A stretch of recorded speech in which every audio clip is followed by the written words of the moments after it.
నందమూరి బాలకృష్ణ తెలుగువాడికి పరిచయం అవసరం లేని పేరది. కోట్లాది అభిమానులు అనునిత్యం ప్రార్థనా గీతంలా పలకరించే నామమది. నందమూరి బాలకృష్ణ వెండితెరపై పౌరుషానికి ప్రతీక, ఆవేశానికి ఆలంబన, భావోద్వేగానికి వేగం, రాజసానికి రాజబిడ్డ, మాటకి మొనగాడు. అందుకే ఆయన అభిమానుల గుండెగుడిలో కొలువై హారతులందుకుంటున్న దేవాతి దేవుడు.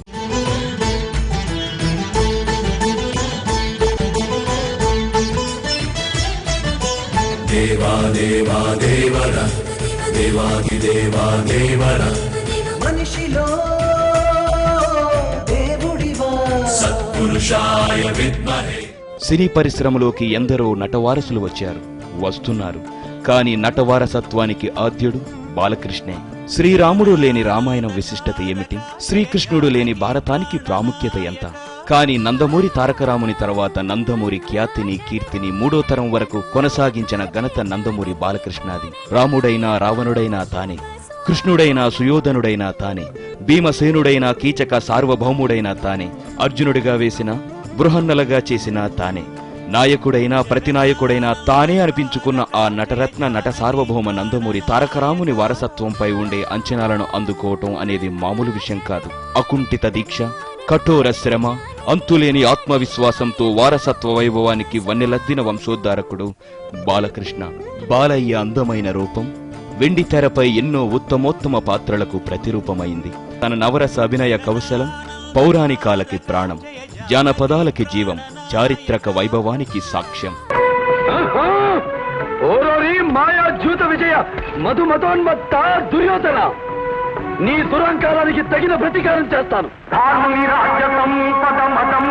కోమలి కృష్ణ దూతి రంభోరు నిజోరు దేశమునండగ పిలిచిన ఇద్దురాత్ము దుర్వారమదీయ బాహు పరివర్తిత చండ గదాభిఘాత భస్నోరు తరోరు చేయుదు సుయోను ఉగ్రరణాంతరంబున.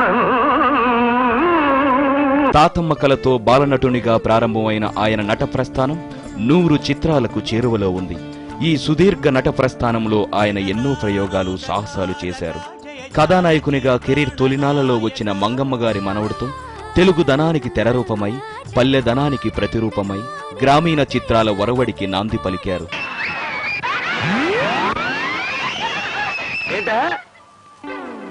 నేను మీదకొస్తే మీరు కిందకి, నేను కిందకొస్తే మీరు మీదకి, ఇలా అయితే కుదరదు. కానీ మీ ఒంట్లో సత్తా అంతా ఓ చోట కూడగట్టుకుని ఒక్క లాగు లాగండి.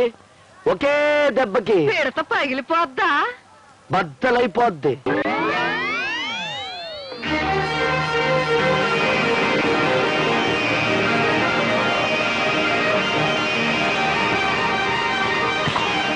అనసూయమ్మగారి అల్లుడు, నారీ నారీ నడుమ మురారి లాంటి అత్తాలుల టీజింగ్ డ్రామాలకు తెరలేపారు. ఎవరయ్యా నువ్వు? What is all this nonsense? అరే, నాకిద్దరు మరదళ్ళని విన్నాను, ఇక్కడ ముగ్గురున్నారేమిటి? నోర్మై, ఆవిడ మా అమ్మ. మీ అమ్మ? ఉరుగా, అబద్ధం చెప్పకు. ఈవిడ తప్పకుండా నా పెద్ద మరదలే. అనసూయమ్మ నీతో వరసోయమ్మ, మేనత్త రాధతో మేనమాడుకున్నాడు ఆనాటి అల్లుడు శ్రీకృష్ణుడు. మేనత్త నీవని తెలిసి ఆడుతున్నాడు నీ ఇంటి అల్లుడు ఈ కృష్ణుడు.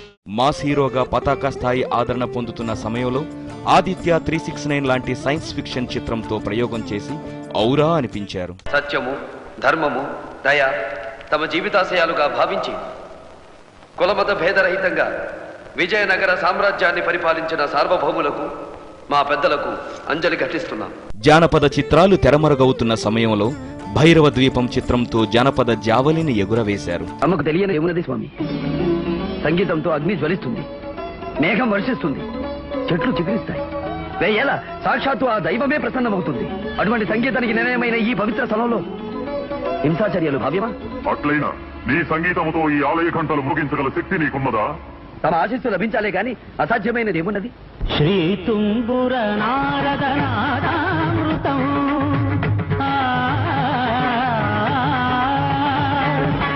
భైరవ దీపం, ఆదిత్య 369 లాంటి చిత్రాలు విడుదలయ్యి 2 దశాబ్దాలు గడుస్తున్నా మరే నటుడు కూడా జానపదాలు, పౌరాణికాలు చేయడానికి సాహసించలేకపోయారు.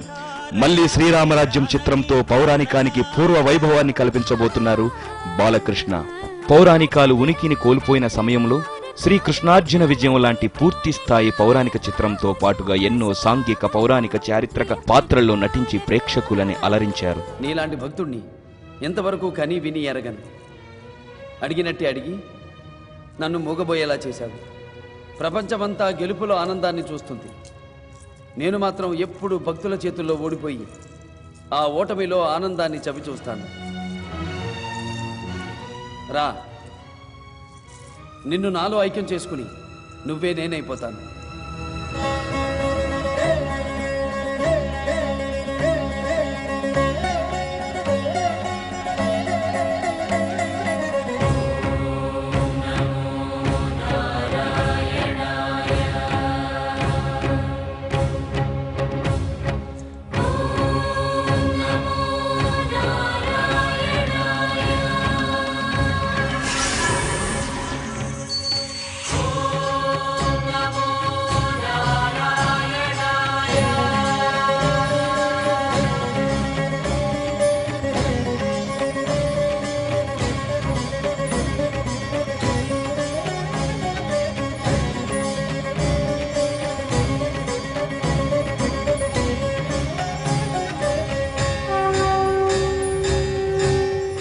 ముప్పై 35 సంవత్సరాల వయసులో పెద్దన్నయ్య లాంటి నడి వయస్కురి పాత్రలో హుందాగా ఒదిగిపోయారు. విషయానికి రండి. అదే బాబు, మన ఊళ్ళో పత్తి ఫ్యాక్టరీ పెట్టిద్దాం అనుకుంటున్నా అల్లుడి చేత. చాలా అవుతుందిగా. అందులో కొంత నేను ఇస్తాను, మిగిలింది లోన్ తీసుకుంటాం.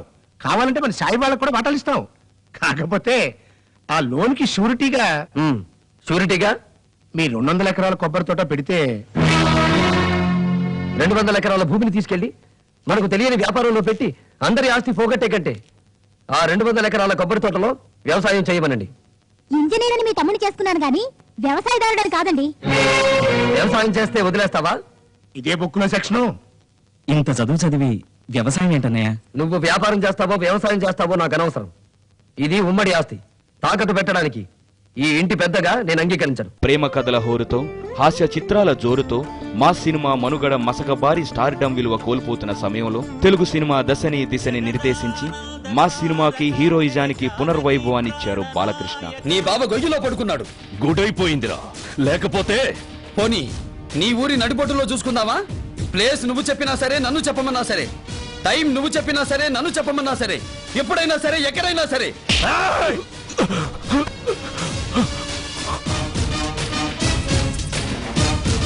కత్తులతో కాదురా, కంటి చూపుతో చంపేస్తా. సమర్సింహారెడ్డి, నరసింహనాయుడు ఘన విజయాలతో తెలుగు సినిమా వసూళ్ల సామర్థ్యాన్ని 2 రెట్లు పెంచిన ఘనత బాలయ్యది. ఆ పిమ్మట కొన్నేళ్లు వరుస పరాజయాలు పలకరించిన రెట్టించిన కసితో మరింత ఉత్సాహంగా బాక్సాఫీస్ దగ్గర సింహనాదం చేసి మరోసారి తన సత్తాను చాటారు. పెద్ద ఫ్యామిలీయా? మాలాగా వద్దు. ఫ్యామిలీ చరిత్రల గురించి మాట్లాడొద్దు ఎస్పీ. చరిత్ర అంటే మాది. చరిత్ర సృష్టించాలన్నా మేమే, దాన్ని తెరగ రాయాలన్నా మేమే. వాళ్ళంతా బ్లడీ ఫూల్స్. కథానాయకుడిగా ఆయన స్థాయిని ఇనుమడింపజేసేంతగా బాలయ్య రాజకీయ రంగ ప్రవేశం కూడా యువ గర్జనతో కనీ విని ఎరుగని రీతిలో లక్షలాది మంది అభిమానుల మధ్య సంచలనాత్మకంగా జరిగింది. బాలకృష్ణ కథానాయకునిగానే కాక ప్రజా నాయకునిగా కూడా తండ్రికి తగ్గ తనయునిగా ఎదిగి మరల శ్రీరామరాజ్యాన్ని స్థాపించాలని లక్షలాది మంది అభిమానుల ఆకాంక్ష.